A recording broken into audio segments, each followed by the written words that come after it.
Hai teman-teman, kembali lagi di channel Pendapat Joseph. Sebelum aktif di Europa League,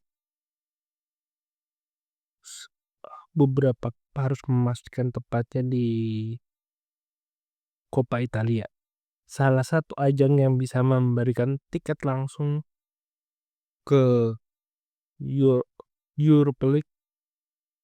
Salah satu dari ajang sebenarnya sama tuanya dengan Serie A, bahkan lebih tua. Satu-satunya ajang kalau tahun ini dimenangkan Roma bisa mendapatkan bintang.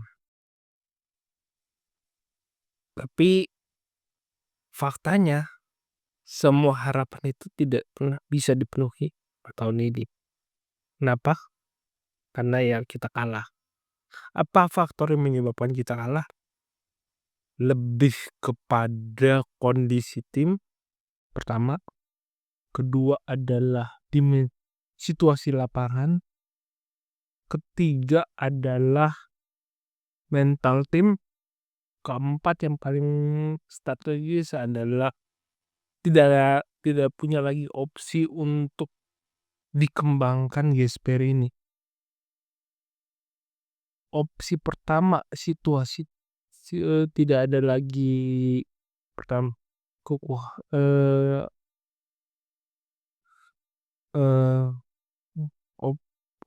tidak ada lagi pemain mungkin nggak ada pemain yang bisa diandalkan. Kita lihat meskipun Evan Dika balik, meskipun punya Mancini, meskipun punya Gilardini dan Silolsesi atau siapa namanya dan Hermoso, belum ada stabilitas antara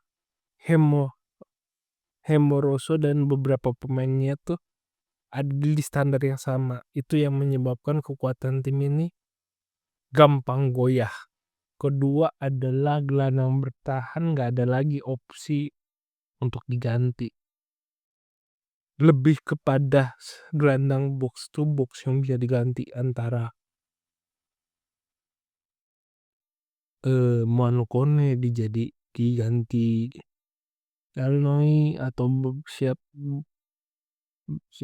diganti siapa. Jibril kadang-kadang jadi gelandang bertahan. Ya nggak ada opsi lain. Nah, hal itu yang diperparah bahwa strategi yang diterapkan Gasper ini untuk di tengah Pellegrini yang cedera, meskipun Pellegrini itu dibanjiri kritik, dibenci banyak fans Romanisti, kita harus sadari bahwa opsi untuk jadi bagus itu cuma ada di 3 pemain, Dybala, Pellegrini, sama Soule. Kalau 3 pemain ini klop, semua pemain kayak Elnoi, Manukono itu bisa bermain lebih jelas, udah kayak pendekar semuanya. Tapi kalau 3 pemain ini satu-satunya drop, itu akan menjadi beban. Dropnya itu macam-macam, ada si Manukon, si Pellegrini underperform atau ngambek atau cedera, Dybala cedera, ataupun si Soule itu sering dia individual perform, itu bisa menggoyang tim.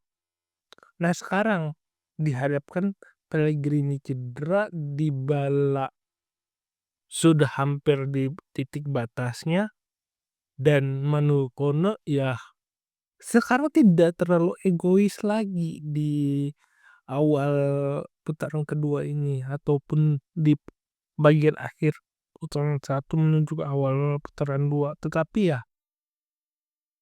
opsi yang terbatas bahkan di striker itu berdampak untuk di lini tengah yang baru saja menemukan alurnya sedikit, ya kembali lagi Jadinya mungkin kita melihat, taktik diagonalnya Gasperini, tetapi ya absolutely absolutely itu butuh waktu lebih panjang buat Roma untuk menemukan alur yang pas. Memahami melawan Sassuolo bisa menang, tapi melawan Torino nggak bisa menang, itu sebuah anomali yang mengatakan semua tim nggak sebenar-benar tidak semudah itu mengganti taktiknya, dan itu terasa bagi Roma. Bahkan dengan gol pertamanya yang dan gol kedua, gol ketiga itu semua talking about situasional. Di mana C. Adam menjadi aktor intelektual yang memberitahu Roma bahwa terlalu asik menyerang, jadi ataupun di gol Roma dua-duanya itu membuktikan antara nama besar dan semangat itu ada kolerasinya. Ya udah, satu tim ini ya gak bisa menolong, perlu suatu situasi yang baru, entah mungkin kumpul kembali nih semua tim dan meminta maaf, atau memikirkan sesuatu yang baik buat klub, atau setidak-tidaknya memikirkan kembali apa Robinho, Maleni itu sebuah pembelian yang benar-benar pas untuk Roma. Benar-benar pasnya ya dua-duanya adalah striker, tetapi beberapa elemen fundamental di tim itu tidak dipikirkan secara baik.